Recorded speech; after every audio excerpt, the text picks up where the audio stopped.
सुकमा जिला के अति संवेदनशील क्षेत्र के जंगल और पहाड़ी में चलाए गए नक्सल विरोधी अभियान के दौरान पुलिस और सुरक्षा बल कोराजगुड़ा के जंगल में रखे गए विस्फोटक और दैनिक उपयोग के सामान बरामद करे हैं। इस विषय में अतिरिक्त पुलिस अधीक्षक नक्सल ऑपरेशन प्रभात सिंह बताई कि सुकमा के जंगल में पाछू कुछ दिन लगातार नक्सली मन रोके के अभियान चलाए जा रही है। बेली सिंगाराम, डब्बापाड़, पुसगुड़ा, मेहता, दंतेशपुरम, कंगातलोम, कोराजगुड़ा पता भेजी।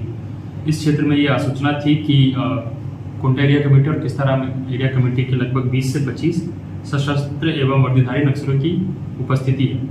तो इस सूचना पर एक्ट करते हुए, इसको संज्ञान में लेते हुए वरिष्ठ अधिकारियों के मार्गदर्शन में वरिष्ठ अधिकारी जिनमें respected IG sir Bastar range, DIG Dantewada, DIG CRPF, यही बेरा में खाली नक्सली मन डहार ले बिछाए गए बारूद के पता चलिस, जिला सुरक्षा बल के जवान मन निकाल के निष्क्रिय कर दे हवे। एक कार्रवाई में डीआरजी बस्तर फाइटर्स सुकमा और तो वाहिनी कोबरा बटालियन के जवान मन शामिल रही हैं। इमन मन पुसगुड़ा, मेहता, दंतेशपुरम, कंगाल तोंग, सिंगाराम, जबेली और डब्बा फाड़ के जंगल में लगातार तलाशी अभियान चलावत है। ब्यूरो रिपोर्ट, उतलंघा न्यूज।